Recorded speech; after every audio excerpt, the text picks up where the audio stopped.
Life is a journey. We start in one place, and eventually we end up in another place. I know, brilliant, right?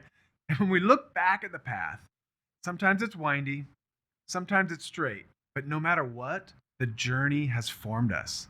The person that started out on the journey is transformed into something different. Vintage has spent the last 3 weeks talking about crossing the divide. One of the stories that he talked about was the woman at the well. After a very short conversation with Jesus, that lady became the first evangelist to the Samaritans. All it took was truth and love from Jesus, and this woman's journey changed. A few weeks back, I was having a great conversation with my 21-year-old granddaughter. It was one of our first grown up conversations about Jesus, Christianity, Christians, and a bunch of subjects. In the midst of the conversation, we wandered into a more controversial subject. I knew if I got emotional, this larger conversation would likely not happen again. And I want to have this larger conversation over and over again until she encounters and finds Jesus. But also, it wasn't something I could just let slip by with her thinking I agree with her because I was silent. A minor miracle happened. My emotions didn't rise. I calmly said, "Well, I think you and I look at that subject differently, but I see where you're coming from." And I let it go. The larger conversation continued, and I lived to talk about Jesus with her again. There are a few subjects that I can get pretty passionate about, and this was one of them. And yet, I stayed calm.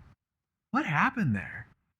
There were a number of factors, but the primary reason is that my faith is secure in Jesus.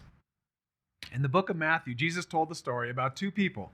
One built their house on the sand, and another on the bedrock of Jesus and his teachings.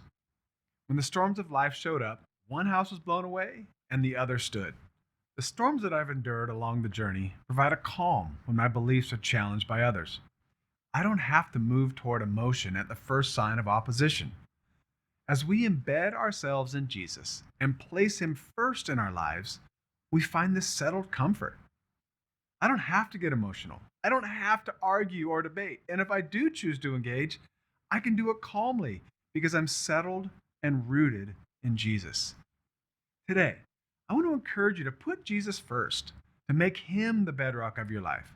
Storms are coming, and if we want to survive them and be able to calmly show people Jesus in the midst of storms, questions, debates, differences of opinion, or outright opposition, being grounded in Jesus allows you to thrive through it all.